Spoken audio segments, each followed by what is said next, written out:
ಈಗ ಅಂತಾರಾಷ್ಟ್ರೀಯ cricket stadium ಶಿರಾದಲ್ಲೇ ಆಗುತ್ತೆ ಅಂತೇಳಿ ಸಾಕಷ್ಟು ಅದು ಪ್ರಚಾರ ಆಯಿತು. ಈಗ ಅದು ತುಮಕೂರಲ್ಲಿ ಆಗ್ತಿದೆ ಅಂತೇಳಿ ಈಗ ಸುದ್ದಿ ಆಗಿದೆ ಹೌದು, ಸರ್. ಒಳ್ಳೆ ವಿಚಾರ, ಒಳ್ಳೆ ಪ್ರಶ್ನೆ ಕೂಡ ನೀವು ಕೇಳಿದ್ರಿ.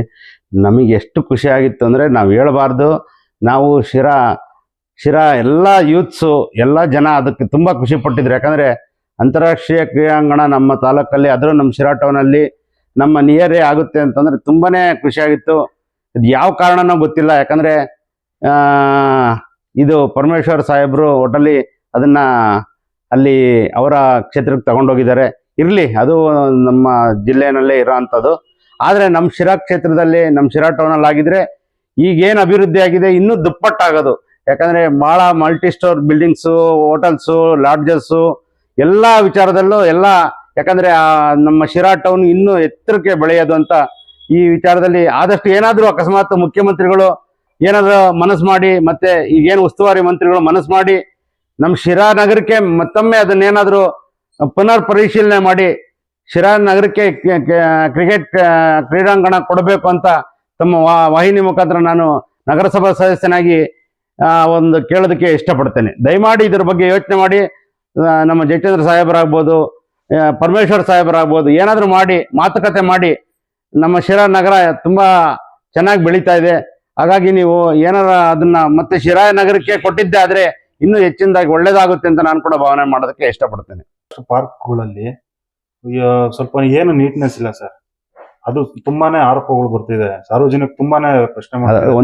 ಇದೊಂದು ಕರೆಕ್ಟ್ ನೀವು ಕೇಳಿದ್ದು, ಈ ಏನು ಪಾರ್ಕ್ ಕ್ಲೀನೆಸ್ ಪ್ರತಿ ಮೀಟಿಂಗಲ್ಲೂ ಒಂದು ಆನ್ಸರ್ ರೆಡಿ ಇರುತ್ತೆ. ಏನು ಅಂತಂದ್ರೆ ನಮ್ಮಲ್ಲಿ ಹೆಲ್ಪರ್ಸ್ ಇವರು PKS ಕಡಿಮೆ ಇದ್ದಾರೆ ಅಂತ ಅಲ್ಲ. ಹೌದು, ಅದನ್ನ ಮೊನ್ನೆ ನಮ್ಮ ಜಯಚಂದ್ರ ಸಾಹೇಬರು ಆದಷ್ಟು ಏನಾದರೂ ಮಾಡಿ, ಈಗ ಹೈವೇ ಆಗ್ತಾ ಇದೆ ಅಂತದ್ದು, 3 ಹೈವೇ ಅಲ್ಲಿ ಕೂಡೋದ್ರಿಂದ ಅವರು ಸಾಹೇಬರು ಎಲ್ಲ ನಮ್ಮ ಸಮಾಜದ ಮುಖಂಡರನ್ನ ಕೂಡಿಸಿ ಏನಾದರೂ ಮಾಡಿ ನಿಮ್ಮ ಸಮಾಜಕ್ಕೆ ನಾನು 2 ಎಕರೆ ಜಮೀನು ಕೊಡ್ತಾ ಇದ್ದೀನಿ, ಮತ್ತು ಅಲ್ಲೇ ನಾನು ಸಮುದಾಯ ಭವನ 2 ಕೋಟಿ ವೆಚ್ಚದಲ್ಲಿ ಕಟ್ಟೋದಕ್ಕೆ ಇದು ಮಾಡ್ತಾ ಇದ್ದೀನಿ, ನೀವೇನಾದರೂ ಮನಸ್ಸು ಮಾಡಿದ್ದೆ ಆದರೆ ಕನಕ ವಿಗ್ರಹನೂ ಅಲ್ಲೇ ಮಾಡ್ತೀನಿ ಅಂತ ಅವ್ರು ಹೇಳಿದ್ರು.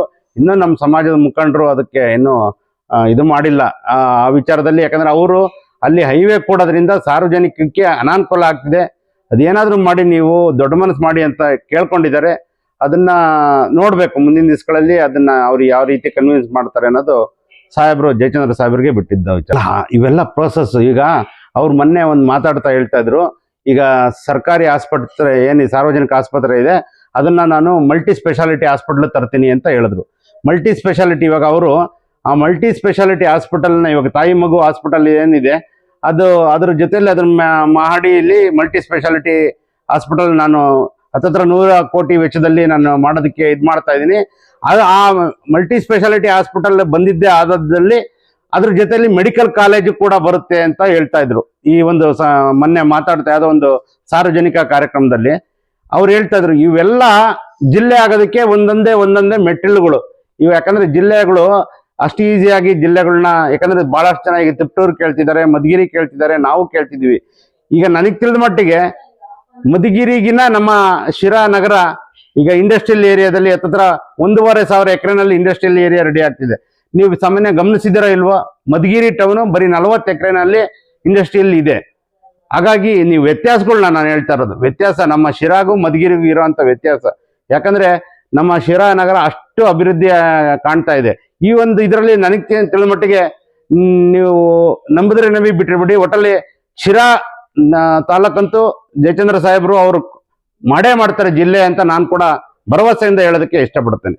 ಸರ್, ಈಗ ಶಿರಾ ನಗರದಲ್ಲಿ ಒಂದು ಪ್ರಮುಖವಾಗಿ ಒಂದು ಸುದ್ದಿ ಹರಿದಾಡ್ತಿದೆ. ಏನಂದ್ರೆ ಗಾಂಜಾ, ಈ ಡ್ರಗ್ಸ್ ಮಾಫಿಯಾ ಅನ್ನೋದು ಒಂದು ದಂಧೆ ಪ್ರತಿನಿತ್ಯ ಜಾಸ್ತಿ ಆಗ್ತಿದೆ ಸರ್. ಇದ್ರ ಬಗ್ಗೆ ಇಲ್ಲ, ನಿಜಕ್ಕೂ ಇದನ್ನ ಅದು ಕರೆಕ್ಟ್. ಇದು ತುಂಬ ಯೂತ್ಸು ಇದನ್ನ ಒಂದು ದೊಡ್ಡ ಹೋರಾಟದ ರೀತಿಯಲ್ಲೇ, ಈಗ ಬರೀ ಪೊಲೀಸ್ ಇಲಾಖೆನೇ ಅದನ್ನ ಅವಾಯ್ಡ್ ಮಾಡೋದಕ್ಕಾಗಲ್ಲ. ಪೊಲೀಸ್ ಇಲಾಖೆ, ಸಾರ್ವಜನಿಕರು, ಮತ್ತೆ ಏನು ಜನಪ್ರತಿನಿಧಿಗಳು ನಾವೆಲ್ಲ ಅದನ್ನ ಕೈ ಜೋಡಿಸ್ಬೇಕು. ಈಗ ಅದನ್ನೇ ಮೊನ್ನೆ ಒಂದು ಟೀಮು ರೆಡಿ ಮಾಡಿದ್ದಾರೆ, ಯಾರೋ ಇನ್ಸ್ಪೆಕ್ಟರ್ ಮಂಜೇಗೌಡ ಅವರೆಲ್ಲ ಟೀಮ್ ಮಾಡಿ ಮೊನ್ನೆ ಸಾಹೇಬರು ಜಯಚಂದ್ರ ಅವ್ರ ಹತ್ರ ಡಿಸ್ಕಷನ್ ಮಾಡ್ತಿದ್ರು. ಇದನ್ನ ಕಠಿಣ ಕ್ರಮ ಕೈಗೊಳ್ಳೋದಕ್ಕೆ ಏನು ಬೇಕೋ ಅದನ್ನ ನಾವು ಶ್ರಮ ಹಾಕ್ತಿದೀವಿ. ಅದೇ ಅವ್ರು ಹೇಳ್ತಿದ್ದು, ಸಾರ್ವಜನಿಕ ಸಹಾಯ ಇದಕ್ಕೆ ಬೇಕಾಗುತ್ತೆ. ಯಾಕಂದ್ರೆ ಯಾರಾದರೂ ಅಲ್ಲಿ ತೊಡಗಿಸ್ಕೊಂಡಿದ್ದ ಪಕ್ಷದಲ್ಲಿ ನಮಗೆ ಮಾಹಿತಿ ಅಂದ್ರೆ ಪೊಲೀಸ್ ಇಲಾಖೆಗೆ ಮಾಹಿತಿ ಕೊಟ್ಟಿದ್ದೆ ಅಲ್ಲಿ ಹೋಗಿ ಅವ್ರು ಏನು ಈಗ ಯಾಕಂದ್ರೆ ನೀವ್ ಹೇಳ್ದಂಗೆ ಈಗ ಕೆಲವು ಮೆಡಿಕಲ್ ಸ್ಟೋರ್ ಅಲ್ಲಿ ಗಾಂಜಾ ಅಂದ್ರೆ ಅದೇನು ಟ್ಯಾಬ್ಲೆಟ್ ಟೈಪ್ ಪ್ರಿಸ್ಕ್ರಿಪ್ಷನ್ ಇಲ್ದೇನೆ ಕೊಡ್ತಾ ಇದ್ದಾರೆ ಸರ್. ಹಾಗಾಗಿ ಟ್ಯಾಬ್ಲೆಟ್ಸ್ ಆಗಲಿ ವಿತೌಟ್ ಪ್ರಿಸ್ಕ್ರಿಪ್ಷನ್ ಅಂದ್ರೆ ಡಾಕ್ಟರ್ದು ಯಾವುದೇ ಒಂದು ಇದಿಲ್ದಲೆ ಟ್ಯಾಬ್ಲೆಟ್ಸ್ಗಳು ಅದು ಔಷಧಿಗಳನ್ನ ಕೊಡ್ತಿದ್ದಾರೆ. ಇದರಲ್ಲಿ ಸಹ ಡ್ರಗ್ಸ್ಗಳು ಸಂಬಂಧಿಸಿದಂತೆ ಕೆಲವೊಂದು ಆರೋಪಗಳು ಇಲ್ಲ. ಹೌದು, ಕರೆಕ್ಟ್. ನಾನೊಂದು ಓದಿದೆ ಮೊನ್ನೆ, ಡಿಗ್ರಿ ಕಾಲೇಜ್ ನಿಯರ್ ಬೈ ಒಂದು ಮೆಡಿಕಲ್ ಸ್ಟೋರಲ್ಲಿ ಅದು ಗಾಂಜಾ ಟೈಪೇ ಒಂದು ಟ್ಯಾಬ್ಲೆಟ್, ಅದು ಬರೀ ₹3 ಒಂದು ಟ್ಯಾಬ್ಲೆಟ್ ಅಂತೆ. ಅದನ್ನ ಅವರು ಗಮನಿಸಿ ಅದನ್ನ ಏನು ಇಲಾಖೆ ಅಧಿಕಾರಿಗಳಾಗ್ಬೋದು, ಪೊಲೀಸ್ ಇಲಾಖೆ ಆಗ್ಬೋದು, ಅದನ್ನ ಬಾಗ್ಲಾಕ್ಸೋ ಕೆಲಸ ಮಾಡಿದ್ದಾರೆ. ನೀವು ಅಕಸ್ಮಾತ್ ನಿಮ್ಮ ಗಮನದಲ್ಲಿ ಯಾವ್ದಾರ ಮೆಡಿಕಲ್ ಸ್ಟೋರ್ಸ್ ಆಗ್ಬೋದು ಮತ್ತೊಂದು ಇದ್ರೆ ನಮಗೆ ಹೇಳಿದ್ರು, ನಾವು ಜನಪ್ರತಿನಿಧಿ, ನಾವು ಕೂಡ ಪೊಲೀಸ್ ಇಲಾಖೆಗೆ ಹೇಳಿ, ಇಲ್ಲ ನೀವಾದ್ರೂ ಹೇಳಿ ಅದನ್ನ ಒಟ್ಟಲ್ಲಿ. ಯಾಕಂದ್ರೆ ಅದರಲ್ಲಿ ನಿಮ್ಮ ತಮ್ಮಗಳೇ ಆಗ್ಬೋದು, ನಿಮ್ಮ ಸ್ನೇಹಿತರೇ ಆಗ್ಬೋದು, ನಿಮ್ಮ ಸಂಬಂಧಿಕರಿಗೆ ಆಗ್ಬೋದು, ಯಾರಾದರೂ ಇವಾಗ ಗಾಂಜಾ ಅಂದ್ರೆ ಆ ಥರದವ್ರು ಇದ್ರೆ ಅದು ಒಂದು ಕೆಟ್ಟ ಸಂಪ್ರದಾಯ. ಅವನ್ನೆಲ್ಲ ಹೋಗಲಾಡ್ಸೋದಕ್ಕೆ ನಾವೆಲ್ಲ ಕೈ ಜೋಡಿಸೋಣ ಅಂತ ನಿಮ್ಮ ಮುಖಾಂತರ ಹೇಳೋದಕ್ಕೆ ಬಯಸ್ತೇನೆ. ಈ ಏನು ಹೇಳಿದ್ರಿ ಸಿಗ್ನಲ್ಲು ಮತ್ತು CC ಕ್ಯಾಮ್ರಾ ವಿಚಾರವಾಗಿ, ಆಕ್ಚುಲಿ ಈ ಟೆಂಡರ್ ವ್ಯವಸ್ಥೆನಲ್ಲಿ ಈಗ ಕೃಷ್ಣಪ್ಪರಿಗೆ ತುಂಬ ಗೊತ್ತು ಆ ಟೆಂಡರ್ ವ್ಯವಸ್ಥೆ. ಅದು ಹತ್ತತ್ರ 2 ವರ್ಷ ಆಗಿದೆ. ಸಿಗ್ನಲ್ಲು ಮತ್ತು CC ಕ್ಯಾಮ್ರಾ, ಇಡೀ ಟೌನ್ಗೆ CC ಕ್ಯಾಮ್ರಾ ಮತ್ತು ಸಿಗ್ನಲ್ ಇಲ್ಲಿ ಮತ್ತು ಅಲ್ಲಿ ದರ್ಗಾ ಸರ್ಕಲ್ ಎರಡೂ ಕಡೆ ಹಾಕ್ಬೇಕು ಅಂತಾನೆ ಪ್ಲಾನ್ ಮಾಡಿದ್ದಾರೆ. ಅದು ಯಾಕೋ ಗೊತ್ತಿಲ್ಲ, 2-3 ಸಲ ಟೆಂಡರ್ ಆಗಿ ಅದು ಸಿಂಗಲ್ ಇವ್ರು ಮಾಡ್ತಿದ್ದಾರೆ. ಹಂಗಾಗಿ ಅದು ರಿಜೆಕ್ಟ್ ಆಗಿ ಈಗೇನೋ ಒಂದು ಹಂತಕ್ಕೆ ಬಂದಿದೆ. ಸಾಮಾನ್ಯ ಇನ್ನೊಂದು 1.5-2 ತಿಂಗಳಲ್ಲಿ ಅದು ಅಲ್ಲೆಲ್ಲ ಬಗೆಹರಿದು ಎಲ್ಲ ವ್ಯವಸ್ಥೆ ಸರಿಯಾಗ್ಬೋದು. ಯಾಕಂದ್ರೆ ನಾವು ಕೂಡ ಮೊನ್ನೆ ಒಂದು ಪೊಲೀಸ್ ಇಲಾಖೆನವ್ರು ಕೇಳ್ಕೊಂಡಿದ್ದಕ್ಕೆ ಇವಾಗ 8ರಿಂದ 10, ಬೆಳಿಗ್ಗೆ 8ರಿಂದ 10 ಮತ್ತೆ ಸಂಜೆ 3ರಿಂದ 6ವರೆಗೂ ಅಲ್ಲಿ ಒಂದು ಜೀಪೇ ನಿಂತಿರುತ್ತೆ, 4-5 ಜನ ಪೊಲೀಸ್. ಯಾಕಂದ್ರೆ ಅಲ್ಲಿ ಏನಾದರೂ ರಾಂಗ್ ರೂಟ್ ಹೋಗೋರ್ನ, ಇಲ್ಲ ನೀವು ಹೇಳ್ದಂಗೆ ವೀಲಿಂಗ್ ಹೋಗೋರ್ನ, ಮತ್ತೆ ಏನು ಯಾಕಂದ್ರೆ ಆ ಸ್ಕೂಲ್ ಟೈಮಲ್ಲಿ ತುಂಬಾ ರಶ್ ಇರುತ್ತೆ, ಅವನ್ನೆಲ್ಲ ಪಾಪ ಪೊಲೀಸ್ನವರು ಅವಾಯ್ಡ್ ಮಾಡ್ತಿದ್ದಾರೆ ಅಂತ ನಾನು ಹೇಳೋದಕ್ಕೆ ಇಷ್ಟಪಡ್ತೇನೆ. ಈಗ ಜಿಲ್ಲೆ ಕೇಂದ್ರ ಸ್ಥಾನ ನಮ್ಮ ಸಿರಾ ಏನಕ್ಕಿದೆ ಇಷ್ಟೊಂದು, ಈಗ ನಮ್ಮ ತುಮಕೂರು ಜಿಲ್ಲೆಯಲ್ಲಿ ಸಿರಾ ಒಂದು ಪ್ರತ್ಯೇಕ ಜಿಲ್ಲೆಗೆ ಯಾಕೆ ಅಂತಂದ್ರೆ ಕೆಲವು ಮಾನದಂಡ ಇರ್ತವೆ. ಇವಾಗ ಪಾಪ್ಯುಲೇಷನ್ನು ಮತ್ತು ರೆವಿನ್ಯೂ ಮತ್ತು ಮಾನದಂಡಗಳು ಇದೆ. ಈಗ ಪಾಪ್ಯುಲೇಷನ್ ಬೇಕು, ಮತ್ತು ಮೇಯ್ನ್ ಪ್ರಮುಖವಾಗಿ ಈಗ ರೆವಿನ್ಯೂ, ಮತ್ತು ಅದು ಏನು ಒಂದು ಎಲ್ಲ ಇದಕ್ಕೂ ಸುತ್ತ ಸರೌಂಡಿಂಗ್ ಎಲ್ಲ ಇದಕ್ಕೆ ಏನು ಹತ್ರ ಇರಬೇಕು ಅಂತ ಕೆಲವು ಇದೆ. ಈಗ ಅದು ಎಲ್ಲದರಲ್ಲೂ ಮುಂಚೂಣಿನಲ್ಲಿದೆ ನಮ್ಮ ಶಿರಾ. ಹಾಗಾಗಿ ಅದಕ್ಕೆ ಸಾಕಷ್ಟು ಅವಕಾಶ ಇದೆ. ಕಾನೂನಲ್ಲಿ ನಾವು ಕಾನೂನು ಹೋರಾಟ ಮಾಡಿ ಪಡ್ಕೋಬಹುದು. ಬಟ್ ಅದಕ್ಕೆ ನಮ್ಮ ಸಾಹೇಬರು ಏನಲ್ಲ, ಅವರು ದೊಡ್ಡ ರಾಜಕಾರಣಿಗಳು, ಖಂಡಿತ ಅವ್ರು ಮಾಡಿಸ್ತಾರೆ. ಆ ಜಿಲ್ಲೆ ಆಗುತ್ತೆ. ಬಟ್ ಈಗ ನಮ್ಮ ಕೆಲವು ಸ್ಥಳೀಯವಾಗಿ ಪ್ರಮುಖವಾದವು ನೀವು ಕೇಳಿದ್ರಿ. ಇವಾಗ ಸಿಗ್ನಲ್ಸ್ ಕೇಳಿರಿ, ಕೆಲವು ಇದೆ. ಇವಾಗ ನಮಗೂ ಇದೆ. ಏನಾಗ್ತಿದೆ, ನಾನು ಈ ಸಂದರ್ಭದಲ್ಲಿ ನಮ್ಮ ಸಾಹೇಬ್ರಿಗೂ ಏನಂದ್ರೆ ಈಗ ನೂತನ ಅಧ್ಯಕ್ಷ ಬಂದಿದ್ದಾರೆ. ಇವಾಗ ಇನ್ನು 2 ತಿಂಗಳಾಗಿದೆ. ನಾವು ಅವ್ರಿಗೇನು ಈಗ ಇನ್ನೂ ಸ್ವಲ್ಪ ಸ್ಕಿಲ್ಡ್ ಅಂದ್ರೆ ಎಲ್ಲ ಅನುಕಂಪದ ಮೇಲೆ ಬಂದಿರೋ ನೌಕರು ತುಂಬಾ ಇದ್ದಾರೆ. ಅವ್ರಿಗೆ ಏನಾಗ್ತದೆ, ಸಂಜೆ ಆಗ್ತಿಗೆ ಮನೆಗೆ 5 ಗಂಟೆ ಹೊಟ್ಟೋಗ್ಬಿಡ್ತಾರೆ. ಈಗ ಕೂತ್ಕೊಂಡು ಸ್ಕಿಲ್, ಇವಾಗ ಒಳ್ಳೆ ಸಂಬಳ ಬರುತ್ತೆ ಅವ್ರಿಗೆ. ಈಗ ನಮ್ಗೆ ಯಾವ ಸಂಬಳ ಬರಲ್ಲ. ಈಗ ಅವ್ರಿಗೆ ಏನಾಗುತ್ತೆ, ಅಫಿಷಿಯಲ್ಗೆ ಸ್ಯಾಲ್ರಿ ಬರುತ್ತೆ. ಅವ್ರು ಸ್ವಲ್ಪ ಹೆಚ್ಚು ಸಮಯನ ತೊಡಗಿಸ್ಕೋಬೇಕು ಇಲ್ಲೇ ಹೆಡ್ ಕ್ವಾರ್ಟರ್ ಅಲ್ಲಿ ಇತ್ಕೊಂಡು. ಸ್ಕಿಲ್ಡ್ ನೌಕರುಗಳನ್ನ ತರಬೇಕಾಗ್ತದೆ ಇಲ್ಲಿ ಆಫೀಸ್ಗೆ. ಇದು ಪ್ರಾಬ್ಲಮ್ ಇರೋದು ಇಲ್ಲಿ. ಆ ಸ್ಕಿಲ್ಡ್ ನೌಕರಿಸ್ತಾ ತಂದಾಗ ತಾಂತ್ರಿಕ ಶಾಖೆ, ಆರೋಗ್ಯ ಶಾಖೆ, ಕಂದಾಯ ಶಾಖೆ ಅಂತ ನಮ್ಮಲ್ಲಿದೆ. EST ಅಂತ ಒಂದಿದೆ. ಅದೆಲ್ಲ ಮೇನ್ ಈ 3 ಶಾಖೆಗಳು, ಕಂದಾಯ, ಆರೋಗ್ಯ, ತಾಂತ್ರಿಕ ಶಾಖೆ. ಇವು ಹೆಚ್ಚಿನದಲ್ಲಿ ವರ್ಕ್ ಮಾಡ್ಬೇಕಾಗ್ತದೆ. ಇಲ್ಲಿ ಸ್ಕಿಲ್ಡ್ ಅಂದ್ರೆ ಈಗ ಇಂಜಿನಿಯರ್ಸ್ ಇದ್ದಾರೆ, ಪರವಾಗಿಲ್ಲ. ಇನ್ನ ಸ್ವಲ್ಪ ನಮ್ಮ ಕಂದಾಯ ಶಾಖೆ, ಆರೋಗ್ಯ, ಅಲ್ಲಿ ಸ್ವಲ್ಪ ಸ್ಕಿಲ್ಡ್ ಇರ್ಬೇಕು ನಮ್ಗೆ. ಅದು ಸಮಸ್ಯೆ ಆಗ್ತಿರೋದು ಮೂಲಭೂತವಾಗಿ. ಎರಡನೇದೇನಪ್ಪಾ ಅಂತಂದ್ರೆ, ಈಗ ವೇಗವಾಗಿ ಏನಾಗ್ತದೆ, ಪ್ರತಿ ಒಂದು ತಿಂಗಳಿಗೆ ಒಂದು ಸಾಮಾನ್ಯ ಸಭೆ ನಡಿಬೇಕು. ಅದು ಮೀಟಿಂಗ್ 40 ನಮ್ಮ ಮುನ್ಸಿಪಲ್ ಆಕ್ಟಲ್ಲಿ 40ನಲ್ಲಿ ಹೇಳ್ತಾರೆ. ಪ್ರತಿಯೊಂದು ಕಡ್ಡಾಯ ತಿಂಗಳಿಗೆ ಒಂದು ಮೀಟಿಂಗ್ ಮಾಡಬೇಕು, ಕಡ್ಡಾಯ. ಅದು ಒಂದು ಕೌನ್ಸಿಲ್ ಸಭೆ ನಡಿಬೇಕು. ಮತ್ತೆ ಒಂದು ಎಮರ್ಜೆನ್ಸಿ ಮೀಟಿಂಗ್ ಕೂಡ ನಡಿಬೇಕಾಗ್ತದೆ. ಈಗ ನಡೀತಿರೋ ವಾತಾವರಣದಲ್ಲಿ ವೇಗವಾಗಿ ಬೆಳೀತಾ ಇದೆ ಸಿಟಿ. ಮೂಲಭೂತ ಸೌಕರ್ಯಗಳು ಮತ್ತೆ ಅಲ್ಲಿರೋ ಕುಂದುಕೊರತೆಗಳನ್ನ ಆಗಾಗಿ ಚರ್ಚೆ ಮಾಡೋದಕ್ಕೆ ನಮ್ಮ ಸ್ಟಾಫ್ ಮೀಟಿಂಗ್, ಈಗ ಏನು main emergency meeting, 1-2 emergency meeting ನಡಿಬೇಕು. ಪ್ರತಿ ತಿಂಗಳು ಕಡ್ಡಾಯವಾಗಿ ಮೀಟಿಂಗ್ ನಡೆಯೋದ್ರಿಂದ ಖಂಡಿತ ಬದಲಾವಣೆ ಮಾಡ್ಬೋದು. ಏನ್ ಬೇಕಾದ್ರೂ ನಮ್ಮ CC ಕ್ಯಾಮ್ರಾಗಳು ಹಾಕ್ಬೋದು ಎಲ್ಲ ಕಡೆ.